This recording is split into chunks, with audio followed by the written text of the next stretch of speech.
Good evening and welcome to Abertay. Welcome to Professor Vera Kempe's professorial lecture. Vera holds the chair of psychology and of language learning here at Abertay. It's a post she's held since 2011. Vera joined Abertay as a lecturer in 2007 after 6 years of lecturing at the University of Stirling. Previous to that, she spent some time in the United States as a researcher and in teaching at Carnegie Mellon University, University of Toledo, and the State University of New York. She was, before that, staff researcher at Humboldt University in Berlin, where she gained the German equivalent of a PhD in 1992. Vera's MSc was from Moscow State University in 1985. Vera has researched and published extensively in psychology, and in particularly on the psychology of language. She has around 50 peer-reviewed papers on these subjects and books, and has a similar number of conference presentations. She is or has been reviewer for 20 academic journals, conferences and research bodies, and she's a member of the European Society of Cognitive Psychology. As well as being, of course, professionally expert in the subject that she's going to address us on today, Vera is personally well qualified to discuss language as a native speaker in German and Russian, as well as, of course, being fluent in the language of presentation in English. As you all know, Vera's title this evening is Learning Languages, Is It Ever Too Late? Speaking as a middle-aged man who's interested in languages but perhaps not very good at it, then I have both a professional and a personal interest, and I guess some other people have similar interest in language learning here, so I'm very interested in the answer we're going to get this evening. So thanks very much for coming. Welcome again to the university, and over to you, Vera.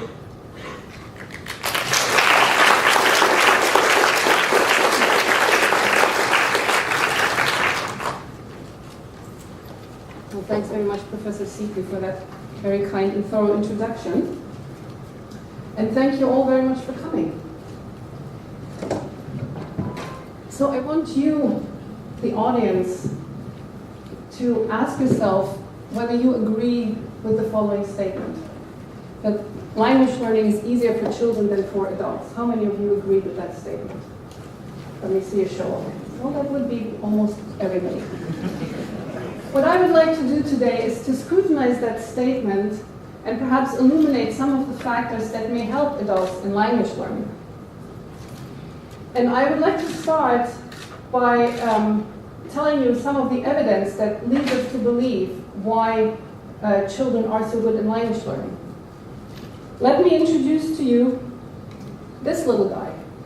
This baby, I happen to know, is a few days short of 5 months. And in about a month's time, he will be able to do something that none of you is able to do anymore. He will be able to distinguish all possible speech sounds that occur in any of the world's languages.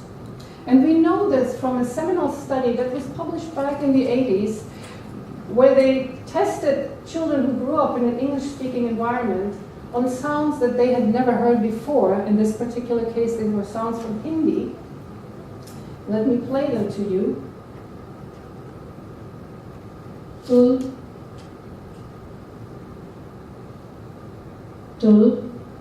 Did you hear the difference?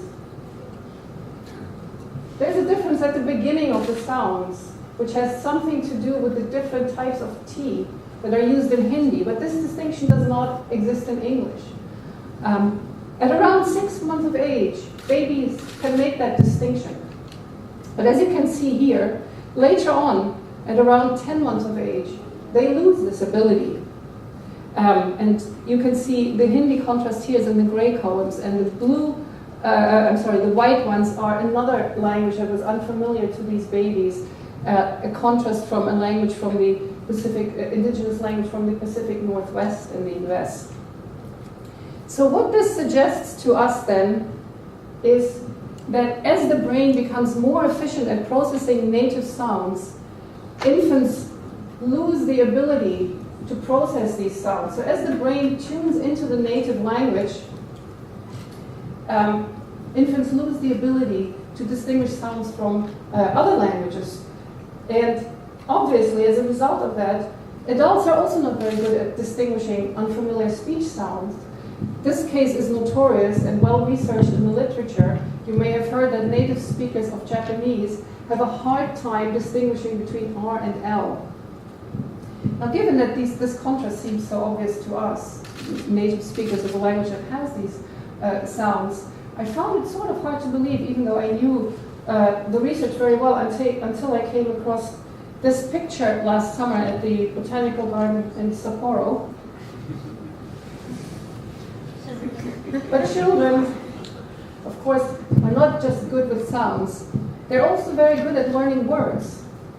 And in fact, it often takes children between the ages of 1 and 2 only one or very few exposures to a word in order to learn the meaning of that word, a process that's called fast mapping that has been credited with the enormous increase in vocabulary size during the second year of age.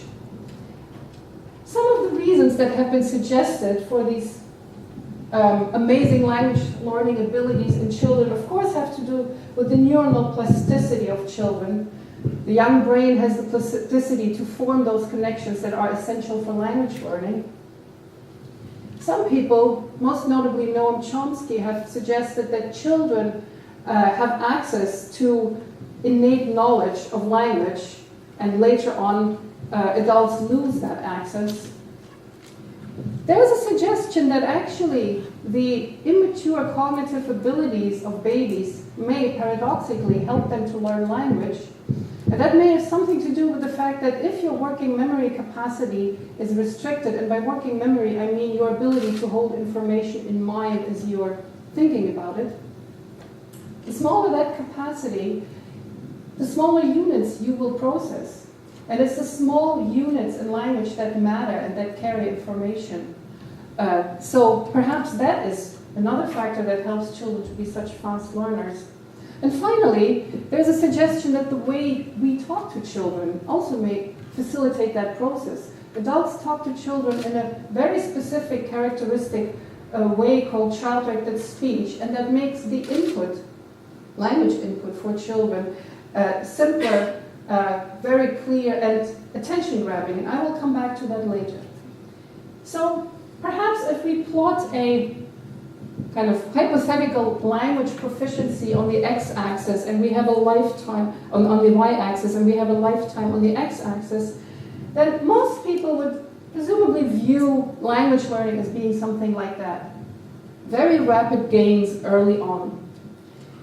But when people enviously talk about children's amazing language learning abilities, I think that's not really what they have in mind.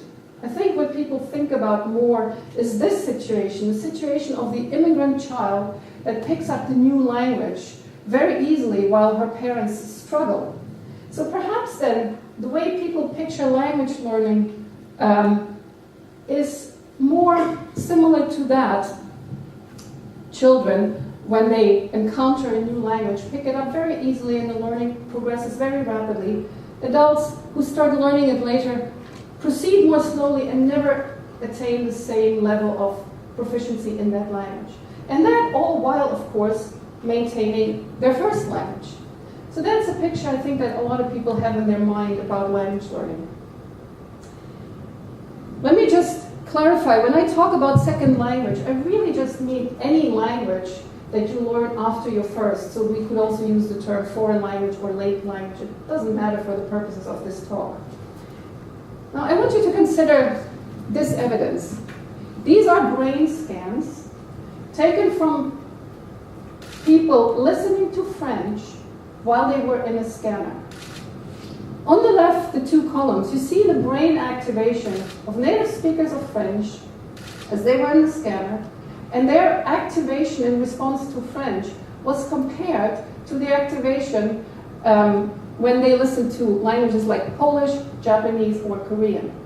And they didn't know any of these languages. And you can see there is no difference in the level of activation, because what is plotted here is the difference in activation between listening to, say, Polish, Japanese, or Korean and listening to French. No difference. Now consider let's see whether the laser pointer still works. Yes. So consider the scans here on the right. These are Korean adoptees into France. They are adults, they speak French, they were adopted before age 5. And the interesting question, of course, was did they still remember any of their Korean? And as you can clearly see, again, looking at the difference between listening to French as compared to Polish, Japanese, or Korean, there is no difference whatsoever. So what this suggests then is that our children are very much prone to language loss. And if adopted that early, people may even lose their language. Here's another interesting data set. What you see here is a measure of accent, or actually I should say a measure of accuracy of pronunciation of Korean immigrants into the United States. So here we can see their quality of pronunciation of English plotted against when they entered the United States, at what age they started to learn English.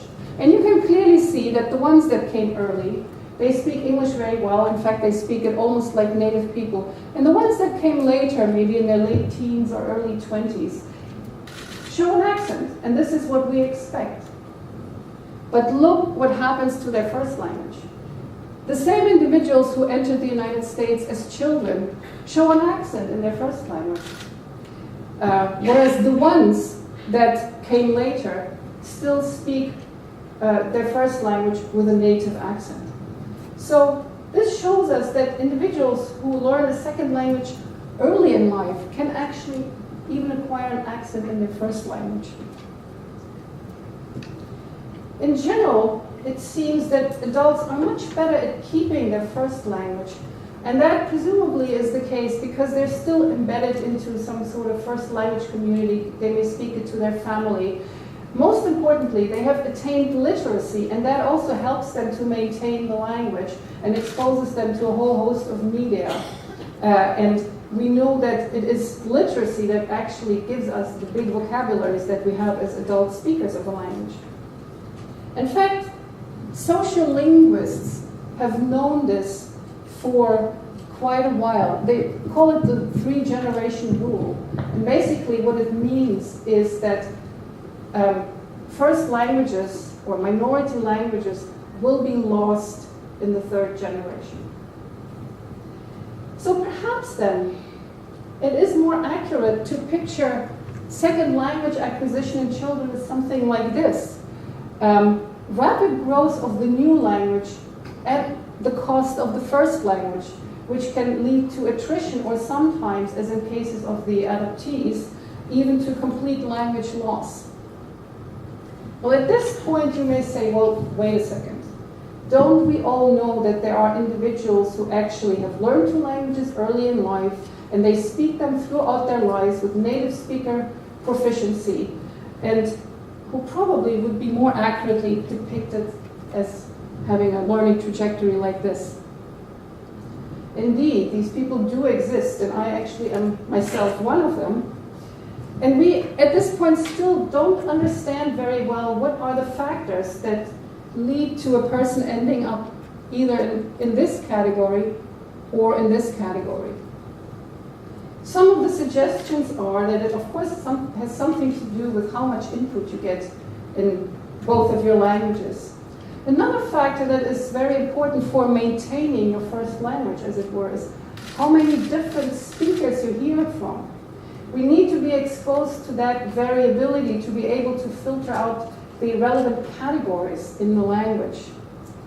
It also matters whether the language has an important communicative function for the individual. And finally, as I said already, attaining literacy in the language is very important to maintain it. And in that sense, I am very lucky because my mother taught me to read and write in Russian before I entered German primary school, and that's something I'm very, very grateful for.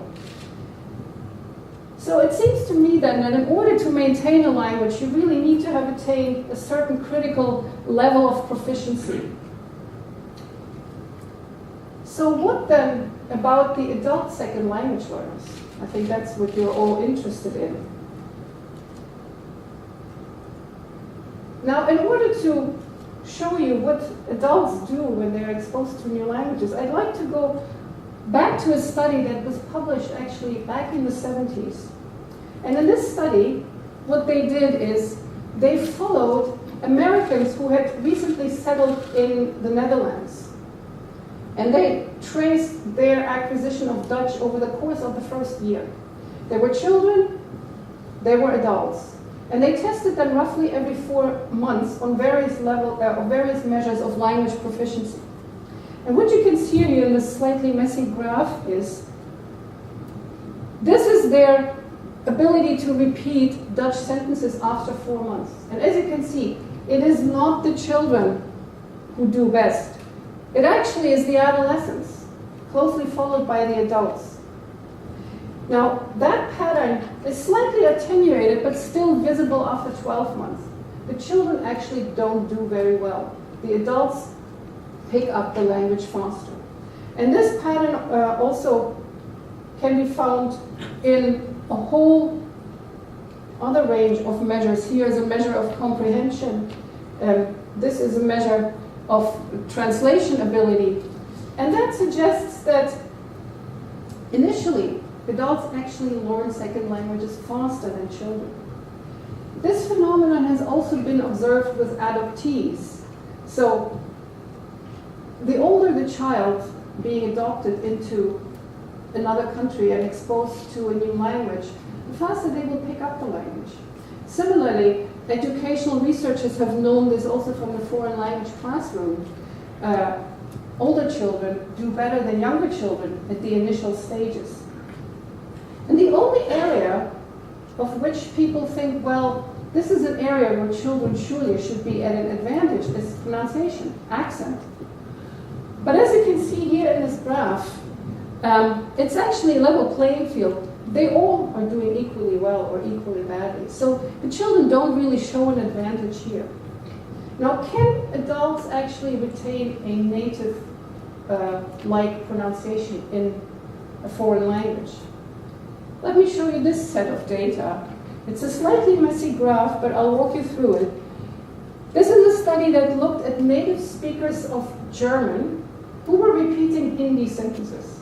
Again, Hindi was not familiar to them. They had never heard the language before. They were played these sentences. They were asked to repeat them. And then these recordings were taken to native speakers of Hindi who had to rate them for how well they imitated, how well they pronounced the Hindi sentences. Now here on the left you see Hindi controls, and of course they are rated as doing very, very well. This is the distribution over the various rating scores, and most people do sort of okay, they're in the middle. There are some that are pretty bad, but there's also a group of people who actually shows very, very good ability to repeat a foreign language right at the first try. So this suggests that adults, some adults, can attain native-like pronunciation. And in fact, going back to this contrast that is notoriously difficult for the native speakers of Japanese, there's evidence actually that with training, that performance can improve. So in this study, native speakers of Japanese were trained to distinguish R and L, and over time they got better at distinguishing it, and also better at pronouncing it. So perhaps then the difficulty in distinguishing and pronouncing non-native speech sounds can also to some extent be overcome with training. So maybe it's then more accurate to view adult second language learning as being something like this. You know, there's large variability. What I've been trying to do in my research is to illuminate some of the early stages of language learning and to try to figure out what are the factors that may facilitate this process. Now, the problem with studying adult second language learning is that there are as many language learning situations as there are learners. So people learn different languages. They speak different languages as first languages. They learn them in different situations. Some learn them through formal instructions. Some learn them through immersion. Some have a combination of both. They themselves bring different abilities to the task, and they're taught by different teachers, and these different teachers use different methods and follow different programs, and that in turn leads to the use of different textbooks, which then determines, what input the learners will receive. And finally, of course, learners differ in their motivation and in their attendance. So some people have one class per week, and some people have an intensive program where they go to a language class 5 days a week. We tried to tackle this complexity by developing a methodology that allows us to bring second language learning into the lab, and that's a methodology I developed together with my colleague Patty Brooks from the City University of New York. And this allows us to study this process in a controlled environment. So we control what input we give the learners. We control for how long we teach them, but we do not tell them the rules. We try to see how well they can actually extract the structure and the regularity from the language, and also how well they can learn the words. And in our research, we've focused mainly on two factors. What abilities do learners themselves bring to the task, and what role does the input play that they are exposed to? So let me start with the latter. Speaking about the input, and by input I mean really in this context, very simply, what language they hear in a specific context. And the context can be something as simple as a picture that we show them. And then we give them a snippet of language to go with the picture and to explain that picture. And we train them for a while, and then we test them, we test their output and see what they've learned. Now you may remember at the beginning I suggested that one of the reasons children are good at language learning is because we talk to them in that special way that sort of seems to simplify the language. There is a lot of research on child-directed speech, and child-directed speech is something like this. I will play you an example.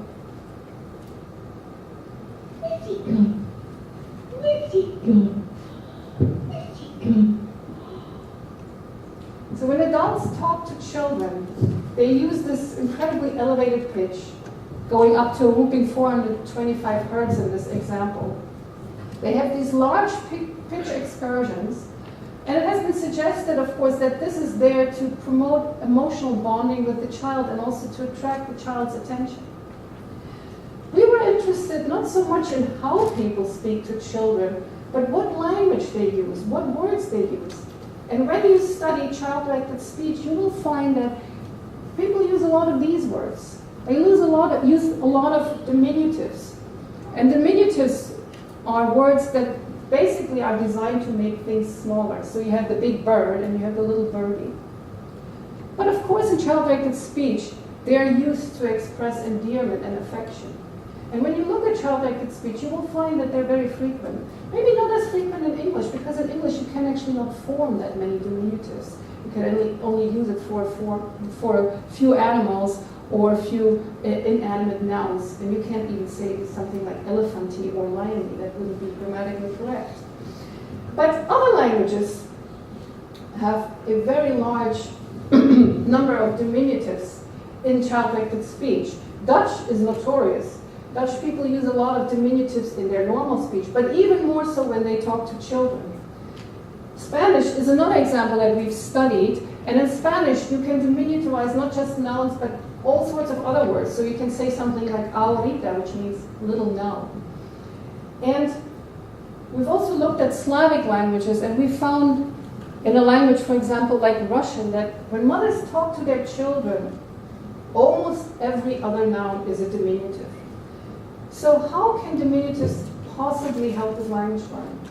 Well, those of you who've tried to study a language like, say, German or French or Spanish or maybe even Russian will have had to put up with grammatical gender.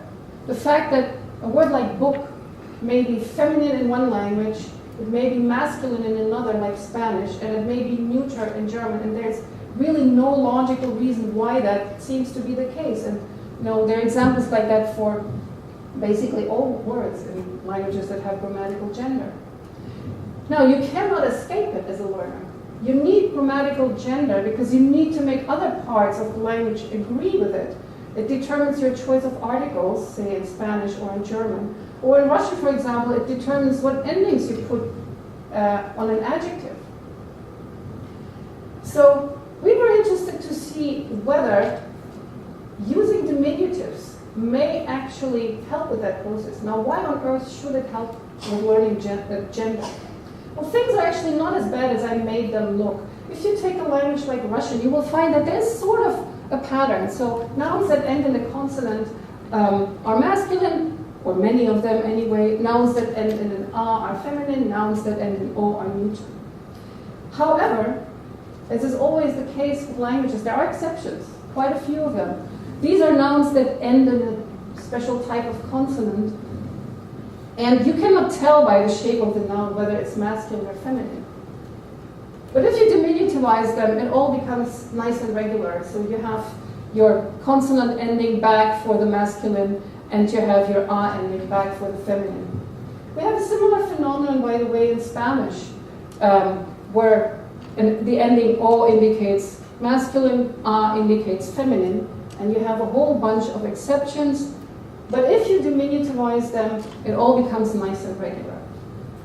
So we were interested to see whether that presenting learners with diminutives could help them. So in our language learning paradigm, we had them look at pictures and we gave them various tasks. They had to repeat sentences, they had to listen to sentences, choose the correct picture, they had to answer questions. And in answering these questions, or in recording their answers, we could see whether they had mastered the gender.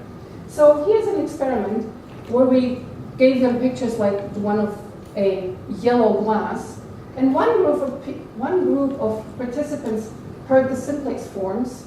So they heard желтый стакан, which is a masculine noun, or желтая стена, which is a feminine noun. And the other group was exposed to the diminutives. And you could think, well, they make it actually more complicated because they're longer words.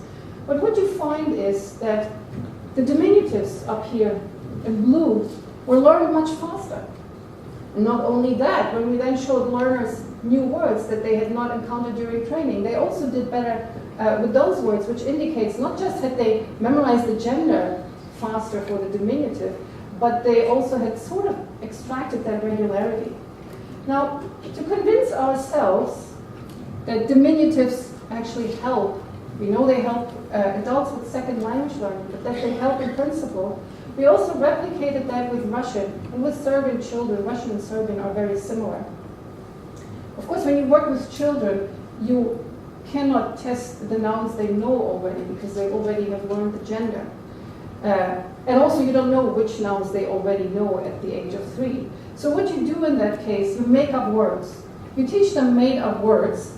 And again, here we made up simplex forms and diminutive forms, and we compared their gender agreement in these two conditions. And you can see that both in Russian and in Serbian, the children do better with diminutive nouns. They make less gender agreement errors with diminutive nouns. So that confirms what we thought, that there are these features in child-directed speech that actually help language learning. Now what about children learning a second language? The ones that you envy so much because supposedly they do better. We replicated that, or we tried to replicate it, with 9-year-old English-speaking children. And you can see there was no difference between the two types of nouns, and there was no learning whatsoever. Not for the familiar nouns, and also not for the novel nouns.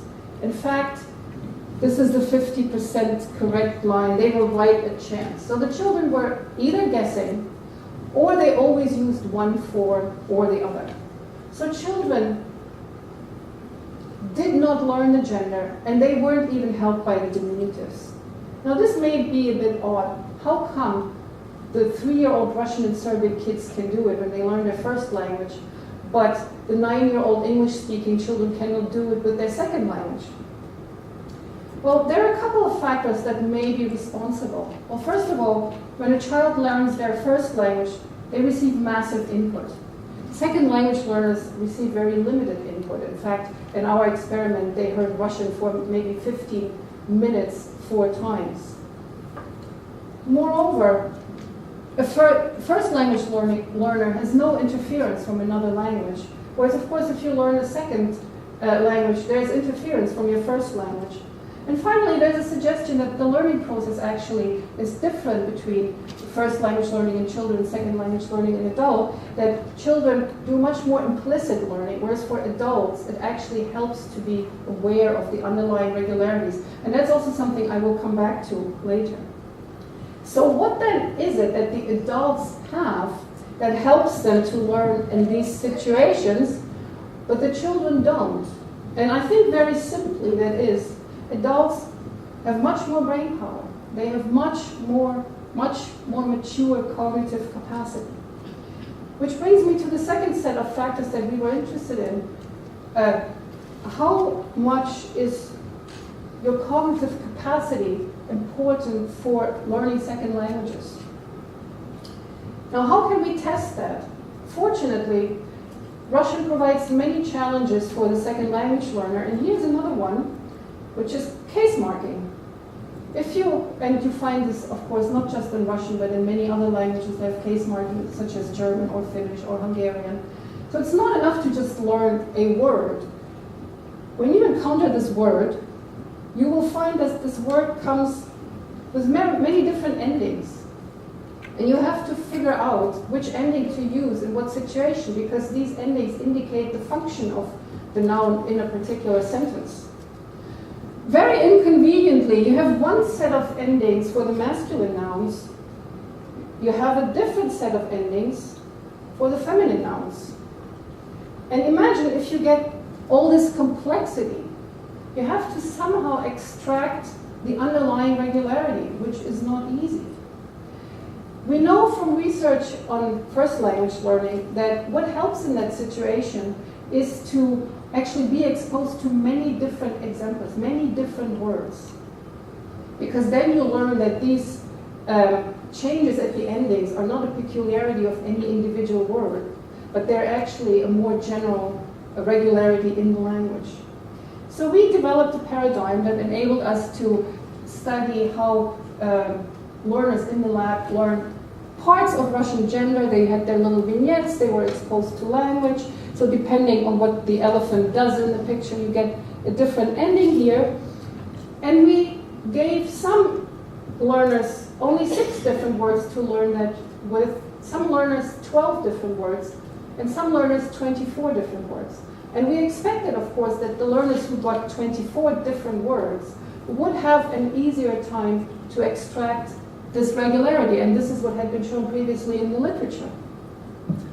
Now, our findings showed actually no advantage whatsoever. If anything, with the familiar words, they got a little bit worse, or they performed a little bit worse in the 24-word group. There was no difference whatsoever with new words. However, in that study, we had also given our learners a very crude measure of cognitive ability, an intelligence test. And it's one of these nonverbal intelligence tests where you really test people visual spatial pattern detection ability. So they get pictures like these and they have to fill in the blanks, or they have to find the odd ones out. Things like that. And if we then group the learners by whether they scored high or scored low on the intelligence test, we saw a clear pattern.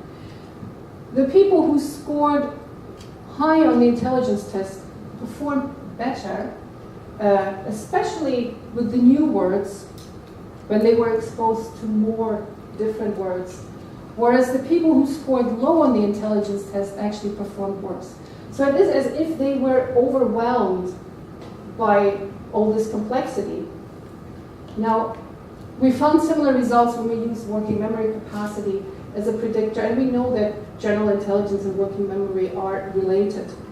So it seems then that more cognitive capacity helps you to extract structure in a foreign language. Now, why should that be the case? In another study, we actually asked participants afterwards whether they had noticed something about the words, whether they had found any rules in the words. And if they had found the rule, they should have come up with something like this. This is the patterns of endings for these 3 cases that we taught them. And we scored their responses, and we scored, how much of that pattern they actually detected and became aware of. And we found that intelligence was linked to gaining explicit awareness of these underlying rules. So, greater cognitive capacity helps learners to extract and become aware of structure in language. Now the question is, does this only hold for grammar? Or does this, for example, also hold for learning the sounds of a new language? In this study, we showed learners a non-native speech contrast, a contrast that they were not familiar with. So specifically, they were listening to Norwegian words, which were identical, except they differed in their pitch contour.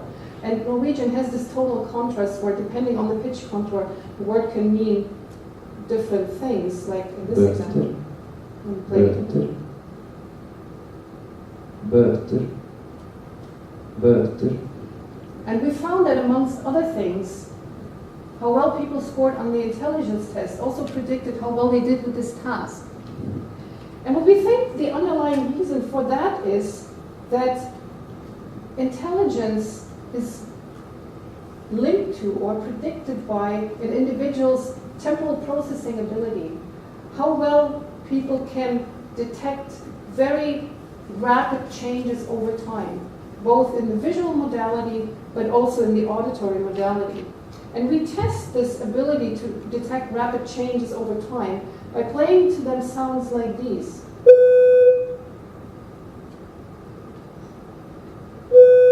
Did you detect any difference? Well, in this example, of course, you can see the difference, and the difference is that the fade in time is different. So in this case, in the first sound, it was only 10 milliseconds. In this case, it's 90 milliseconds. So these are really, really subtle differences. So the better you are at detecting these subtle differences, the better you will score in intelligence tests, and the better you will also do with detecting non-native speech sounds. So it seems then that for adult language learners, it's really the case that more is more. And in fact, in preparation for this talk, I went back and I pulled together data from all our studies, and I looked at the scores in the intelligence test as a function of how many languages people had studied. Because we always give them background questionnaires and we ask them, well, what language did you study at school or at university? List the languages, tell us for how long you studied them. And you can see clearly that the people who had studied more languages also scored better on intelligence tests. Now, the eagle-eyed amongst you will have detected from the error bars that we have had very few people who had studied no language and very few people who had studied 3 or 4 languages. But if we take this group, just the people who had studied only 1 language as opposed to 2 languages, there was a significant difference in intelligence. So the way I see it is that if you're good at something, you will seek out these opportunities. People to whom language learning comes more easily, they will seek out these opportunities, or at least they will not shy away from them if they present themselves. So what then have we learned from these studies so far? Well, we've learned that when it comes to successful second language learning, amount and quality of input probably matter more than age. We've also learned that structuring the input in a simpler way helps learning, perhaps structuring it in a way as mothers do when speaking to their children. And I'm not suggesting that teachers should start talking to their pupils using child-directed speech, although you will frequently find that this is how we actually talk to foreigners. But what I'm suggesting is that when you devise the language input for a learner, you may be well advised having a look at how mothers in that language talk to their children, because you may learn a thing or two about what helpful features there are. We've learned that language learning is easier the greater your cognitive abilities. In that sense, language learning is really like any other skill skill that you might want to learn as an adult and at which you can throw the full ammunition of your mature cognitive system. And we've also learned, well, I think that's all we've learned so far. So what I want to address briefly then is, having hopefully convinced you that adults actually can learn languages, why they should learn languages. And just referring to this news item here, in this news item you will find a statement. It is literally the case that learning languages makes you smarter. The neural networks in the brain strengthen as a result of language learning.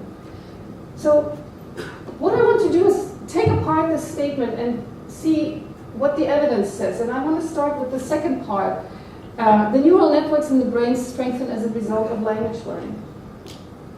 Well, we know that experience can change the brain. I'm sure many of you are familiar with the study of the English taxi drivers and know the finding that these individuals show an enlarged hippocampus, and this increase in the size of the hippocampus was proportional to how many years they had spent driving cabs in London.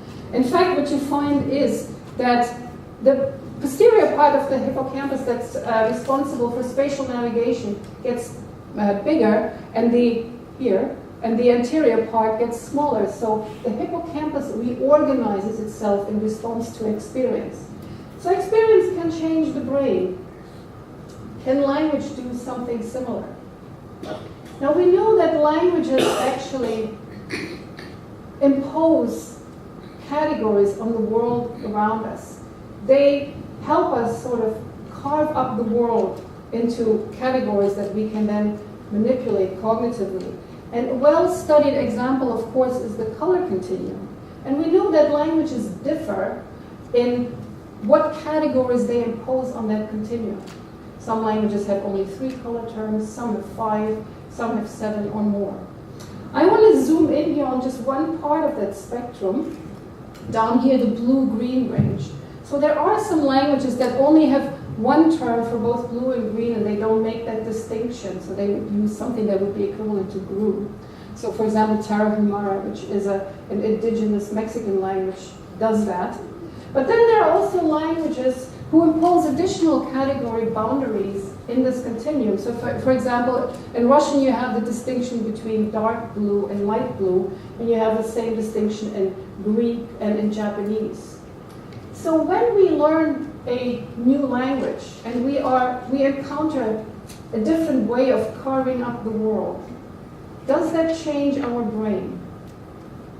Some evidence suggests that it actually might do. So here's a study where native speakers of Chinese, Mandarin Chinese, were taught artificial color categories. So Chinese also distinguishes between green and blue, so there's a word for green, there's a word for blue. But of course these are different hues. And in this study, people were trained to use different labels, made up artificial labels, for these different hues. And they were trained just 5 times for 20 minutes over the course of 3 days. And what the researchers found is, comparing their brain scans from before and after training, that actually there was an increased size of gray matter in the visual cortex.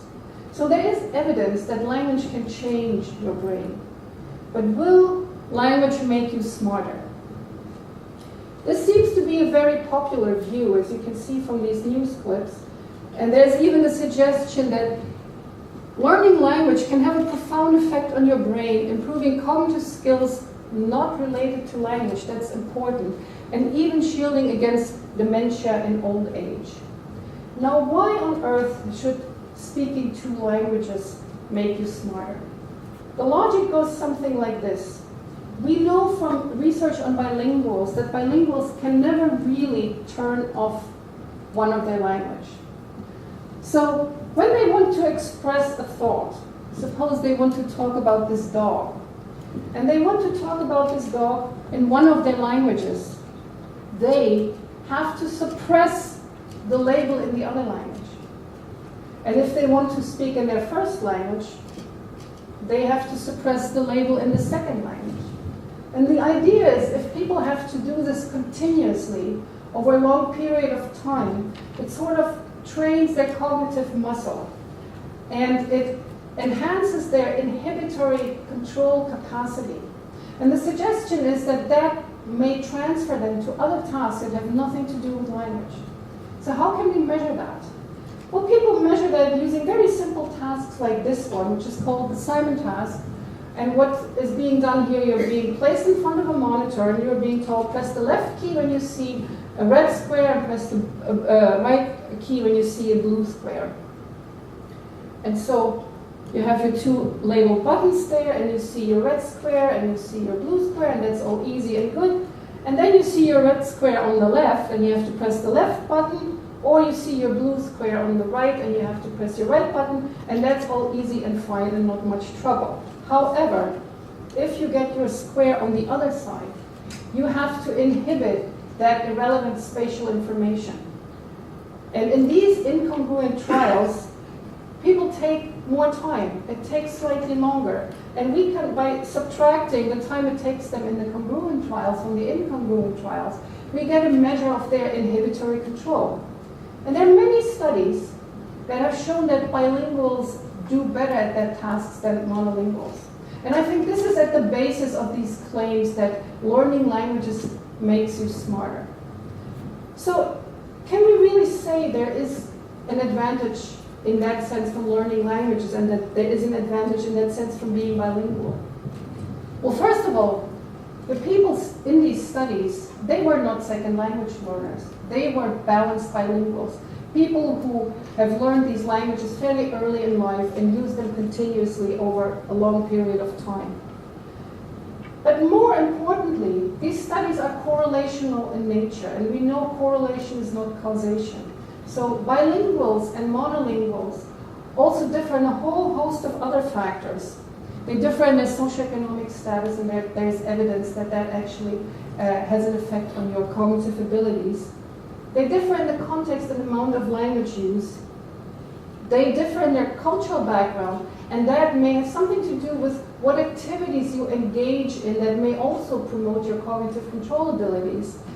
And of course, they often differ in their ethnic background, and there are some interesting studies from population genetics suggesting that people of different ethnicities actually may differ in their inhibitory control abilities.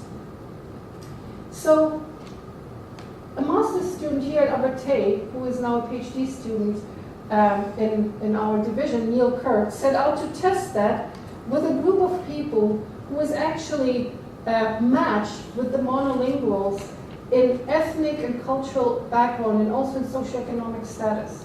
So Neil tested Gaelic English bilinguals, and we know that these effects, if they show up, are most pronounced in older people. So he tested older people, and he compared them with a whole range of monolinguals, people from down south, or people who lived here, people who spoke a dialect, or people who didn't speak a dialect. And what you see is that there was no difference in their inhibitory control abilities. So that suggests to me that the jury may still be out on this claim that being bilingual makes you smarter. It is possible that the observed differences between bilinguals and monolinguals in these tasks are there for other reasons, and we have yet to explore those reasons. So I think I can then add to my list of things we have learned today that you shouldn't learn a language because it makes you smarter, but it certainly may let you see the world in different ways. And in conclusion, I very much would like to thank all the people who have collaborated with me on these studies over the years. And I also would like to thank, of course, my colleagues here at Abertay and the university for providing a supportive environment for this kind of research. I very much would like to thank all the undergraduate students who have worked on these projects, who are too numerous to mention, but whose contribution is very much appreciated.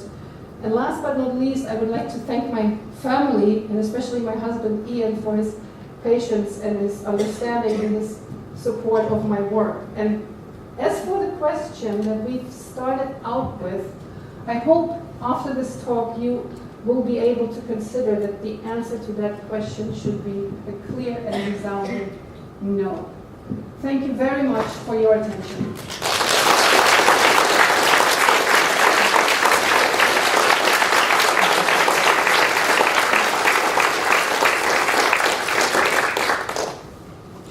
I recall chairing the interview panel when Vera applied to Abertay, and I think it was Dr. Scott Hardy, who I see up there sitting next to me, and after the interview, and I do recall saying, this is the sort of person we need at Abertay, and I was right. Vera's standing in the university community is evident by the attendance here, and I see people from all our academic schools and also from our services, so thank you for turning out. The talk, Vera, was as interesting as we expected it to be. It was intellectual. You showed us some very sophisticated experimentation, but importantly, it was accessible as well. So thank you for that. What we saw was examining the science behind assumptions that we commonly make, but also very interestingly from our perspective in what we do at Abertay was challenging convention, and that's what we want our students to do.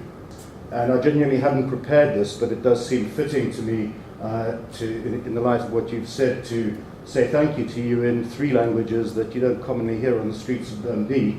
So in Norwegian, Afrikaans, and isiZulu, tak, baie dankie, and siyabonga.